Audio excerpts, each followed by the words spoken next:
eta geus aya rahasia Allah. Lamun urang boga kabogoh anu geus janji hidup semati, kemudian kabogoh orang dibawa batur, deleukeun aya hikmahna ge di satu kangeuna.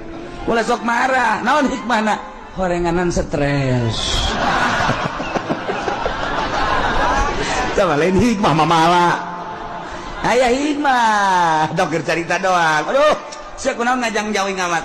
Bogoh dibawa batur cerehan amat nah kunaon itu tadi susul nislah wa bil qadari khairihi wa syarrihi minallahi ta'ala geus teu aya teu upaya bae lumpat ka dinya bagus teh geus saya mah kumaha Allah bae lang geus takdir Allah pasti aya rahasia di satu kangenan lalaki kos teu boga peler bae nah geus kajeung dah peler mah aya ieu anjeun teu ka mamana ku aing sok dicekelan we ge peler. Ini saya ente marah, semalam saya turun tilauhil mahfud, berarti nggak sih? Luhur ya budaknya luhur.